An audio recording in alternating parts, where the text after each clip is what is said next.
there, this is Miss Caitlin from Vivo Kids Art Academy, and I'm here to share with you today a quick drawing warm-up.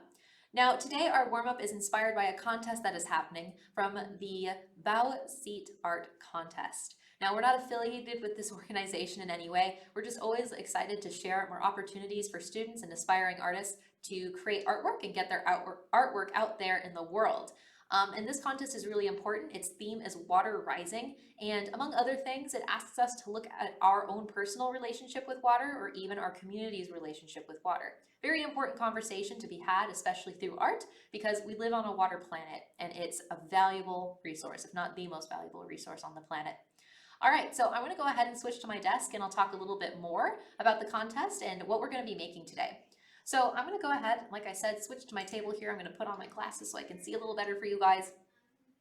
Now, I'm just going to be making a quick sketch kind of inspired by some of the prompts that you can find on their website, but you can also just, if maybe you want to do just a very quick, simple sketch, get your creative mind moving, so that way if you want to enter the contest, that's awesome. You can kind of have some ideas already. Now, the contest is for kiddos 11 to 18 years old, so kind of on the older side as far as art students, but if you are a younger student or a younger artist, you can still make this picture with me today and kind of be inspired. It's an important conversation, an important topic in art, regardless of your age. Now, again, I'll leave a description or a link in the description for their website and kind of more of their requirements, their prompts, their questions that they ask. But you can see for our simple sketch today, we have these whales and fish kind of swimming above a cityscape, as if the sea level has risen so far that the city is now underwater and overtaken by it. Now, this can be, maybe a conversation about climate change and sea level rising. It can be, maybe a statement on like how important it is for us to kind of manage our water. It can be a lot of different things. So we're going to go ahead and just draw this now. If this inspires something else for you, you can try out drawing something maybe related to this and maybe something related to your own story or your own relationship with water in your life. Besides for climate change, which I think is a really big topic, the contest also says, you can talk about relationships of water in communities. A lot of communities don't have clean water to drink, and this can be for a number of different reasons, so you can do research on that. Just becoming aware and learning about, these things and becoming more knowledgeable is ultimately the goal of the contest. Now, for our picture today, which is again just a simple sketch, I'm going to draw what you saw there.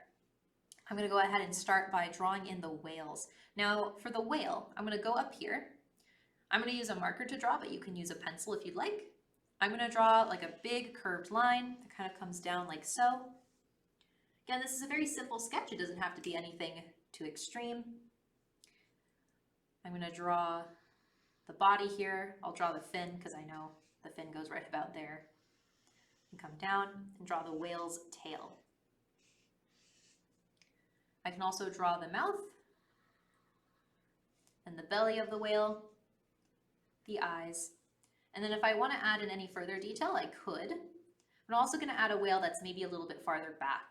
Now this whale, it could be a baby, so maybe it just literally is smaller, but we're just going to use the same shapes from the first whale that we made. Again, I know that the fin kind of goes right about there. And as you're sketching, it's okay if you want to sketch really fast. Sometimes I find, especially when I'm sketching out ideas and thinking about an important topic, I sometimes like to sketch really fast and just get all my ideas out of my head. All right, so we can draw the fish in a little bit later, but now I want to draw this cityscape that we have here that's underground. It's not of a particular city per se, but it's just sort of like, something that I would think would be in real life. However, if you want to actually look up like a city skyline and draw that in, to make it maybe a little bit more connected to you and where you live, you can do that. Now, in order to place the cityscape, I'm going to actually draw in some of the foreground here, which I'm going to draw some seaweed kind of curling around, almost as if it's really been taken over for a while. Maybe like a piece of coral over here. Again, nothing too extreme, nothing too fancy. Just trying to get my ideas down. Draw a jagged edge, show the rocks, and then I can start drawing in the city.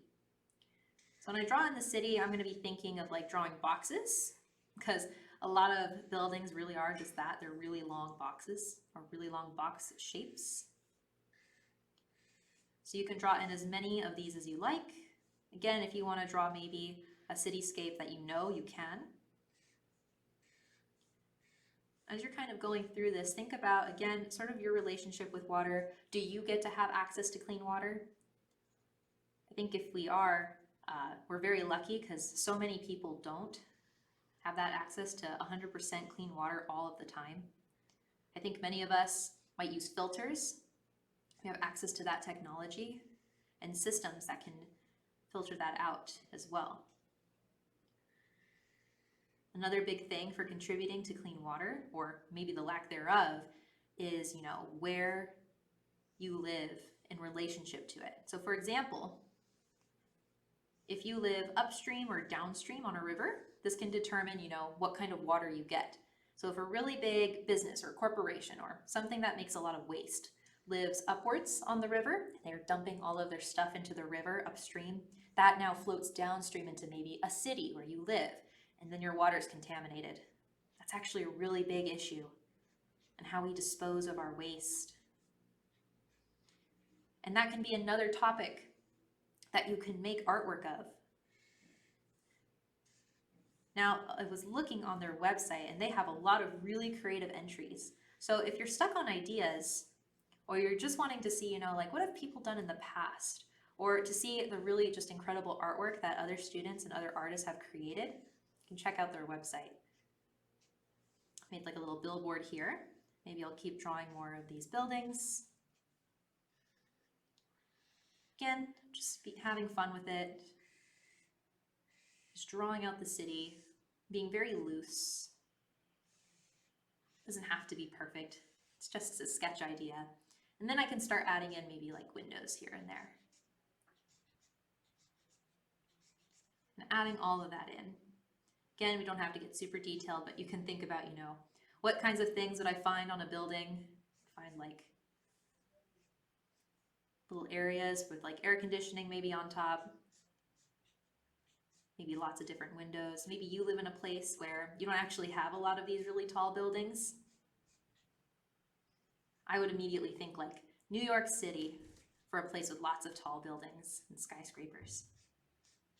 And even if you don't live in a place like that, you could still draw sort of the city or the town that you live in. And you can try to imagine what would it be like underwater? Or what would it look like if it didn't have clean water? How would that change the landscape and the way that people live in it? All right, so I've added in a couple windows here, and now I think I'm ready to draw in some little fish. I'm imagining them kind of curling up like the way they did in that example picture. Now these are going to be pretty small because these are whales, so these fish are probably really far away. I'm just drawing an oval and then literally a tiny little tail. Now I won't draw all the fish with you today. You can draw as many as you like. But we can think of using these simple shapes when we're just sketching out an idea. And then we can get into the details and really get absorbed into the artwork once you kind of finalize the idea and start doing this on like a really nice piece of paper. All right, so here's our sketch for this very simple idea. You can color this in. If you made something different, maybe you can try and develop that into a more finished piece. But there we go. All right, I hope you enjoyed that little drawing warm-up.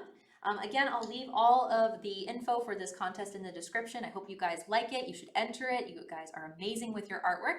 And I hope to see you all again very soon, for another drawing warm-up or to learn how to draw a new thing.